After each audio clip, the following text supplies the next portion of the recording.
This month's book, I decided to do a book on or about space.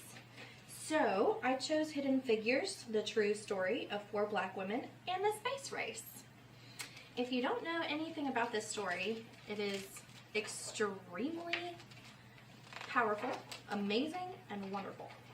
So, actually, one of these women is from West Virginia, in case you didn't know that either. So this is Hidden Figures. It was Margot Lee Shetterly's book with Winifred Conkling, and they've made it into a kid's book. So, here we go. Dorothy Vaughan, Mary Jackson, Katherine Johnson, and Christine Darden were good at math. Really good.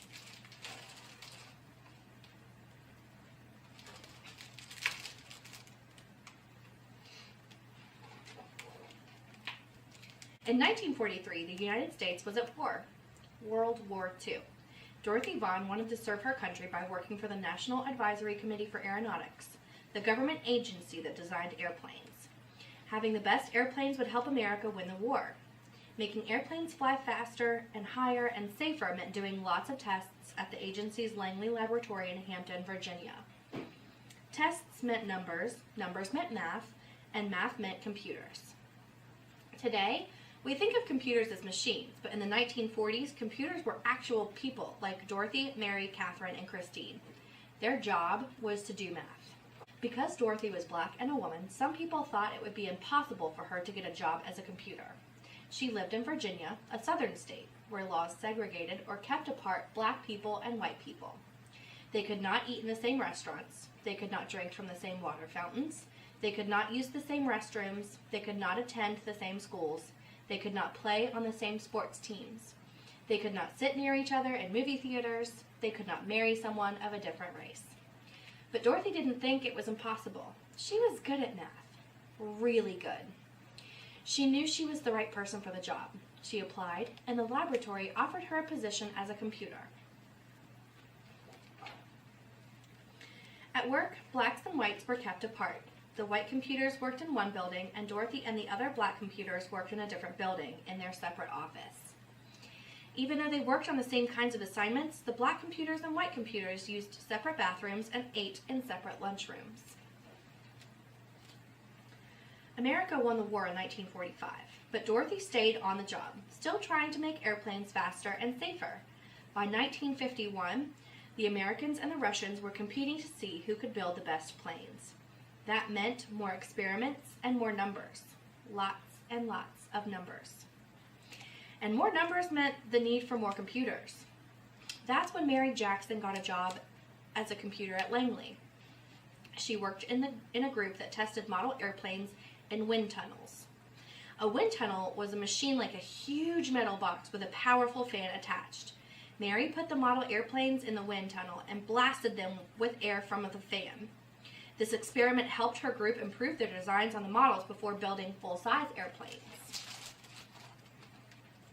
Here's what the big fan looked like in the wind tunnel.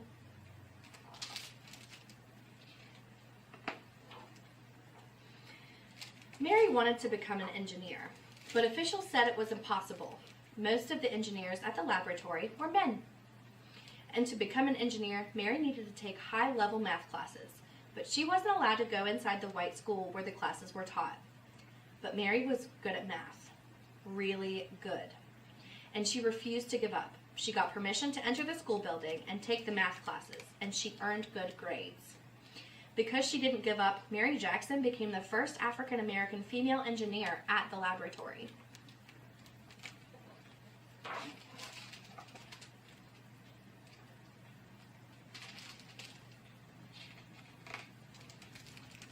Katherine Johnson was good at math and always asked lots of questions. In 1953, she applied to the laboratory for a computer job and was placed on a team that tested actual planes while they were flying in the air. Their research was used to figure out ways to prevent future plane crashes. In one of her first projects, she learned how to analyze turbulence, or dangerous gusts of air. No one knows how many lives her work may have helped save.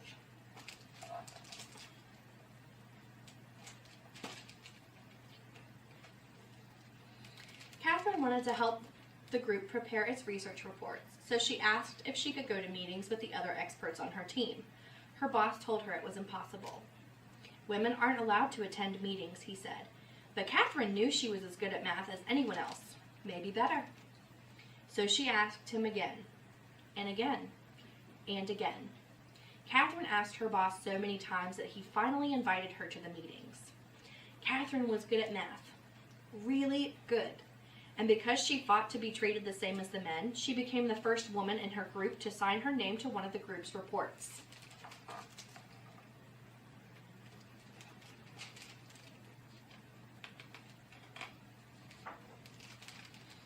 In the 1950s, the Langley Laboratory bought a machine computer that could do math faster than the human computers. At first, these machines made mistakes. Dorothy learned how to program the machines so that they got the right answers. She taught the women in her group how to program the computers too. I'm going to pause this really quick. If you'll notice, this is a computer. This whole thing is a computer. Okay, computers were huge, like bigger than the room that I am in. At the time, that was how computers were. They were built as these humongous machines, okay? Like humongous. Entire rooms full of just one computer.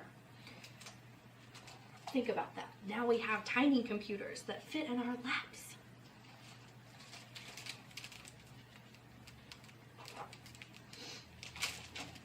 In 1957, Russia launched a satellite known as the Sputnik into orbit around the Earth. The United States started building satellites to explore space too. For years, the laboratory had used math to design airplanes. Now it would need math to create spaceships as well. The government decided to change the agency's name from the National Advisory Committee for Aeronautics to the National Aeronautics and Space Administration, NASA. In 1961, President John F. Kennedy told Congress, "I believe that this nation should commit itself to achieving the goal, before this decade is out, of landing a man on the moon and returning him safely to Earth." A man on the moon? But the first step to getting a man on the moon was to send an astronaut around the Earth. NASA was going to need to hire more space experts and more people who were good at math. Really good. The people at the laboratory had to work together from morning to night to figure out how to send astronaut John Glenn into space and bring him back home to Earth safely. Katherine Johnson knew she could use math to help. "Tell me where you want his spaceship to land, and I'll tell you where to launch it," Katherine told her boss. Katherine helped calculate the trajectories, or pathways, that rockets traveled through space. She had to plan Glenn's exact route, from takeoff in Florida to splashdown in the Atlantic Ocean. There was no room for error. No one was better than Katherine at solving these tricky math problems. Days before his mission, John Glenn wanted Katherine to double-check the machine computer's trajectory calculations to make sure it hadn't made any mistakes. When Katherine said the numbers were correct, Glenn was ready to go. On February 20th, 1962, Glenn blasted off into space, circled the Earth, and made his way home safely. Meanwhile, laws began to change so that black and white students could go to school together. Blacks fought for the right to sit beside whites on buses and to drink from the same water fountains. At the laboratory, black and white computers started working together in the same offices, eating at the same lunch tables, and using the same bathrooms. Black and white moviegoers would sit next to each other in the same theater. Across the country, people started to think about ways to bring equality to all Americans. Ooh.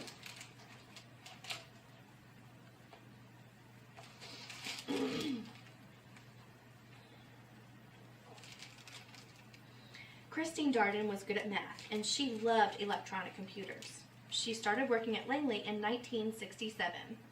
Christine wanted to become an engineer, and thanks to Dorothy, Mary, and Katherine, she knew it was possible. Eventually, she became an engineer for supersonic airplanes flying faster than the speed of sound. But her first job was to help with NASA's mission to the moon. The people at the laboratory prepared for years to send astronauts to the moon, about 238,900 miles away from the Earth.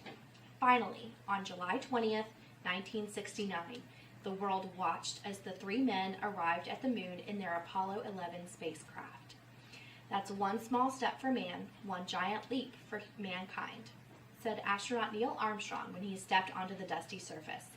But it was also a giant leap for Dorothy, Mary, Catherine, Christine, and all of the other computers and engineers who had worked at the laboratory over the years.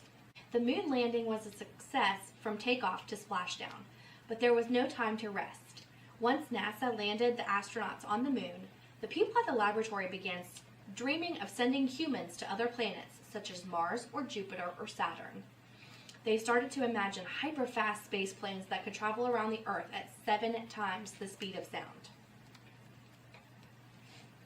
The next adventure wouldn't be easy and would require lots of tests and lots more numbers. But Dorothy, Mary, Catherine, and Christine knew one thing.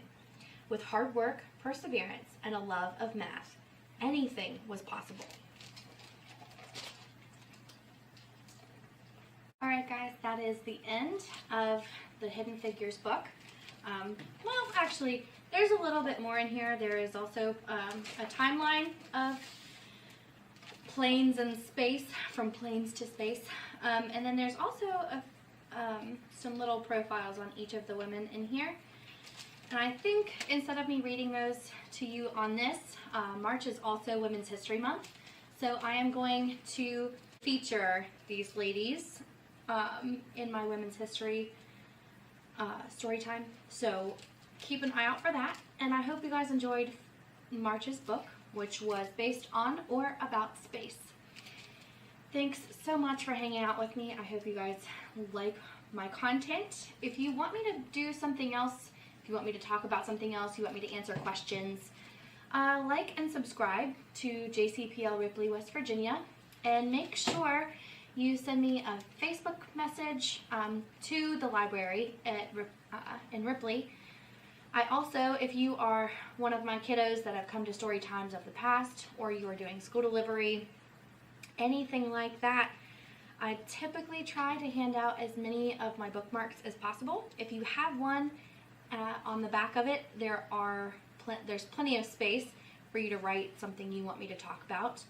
I think, yeah, I'll see you guys for everything else I have planned for March. Bye!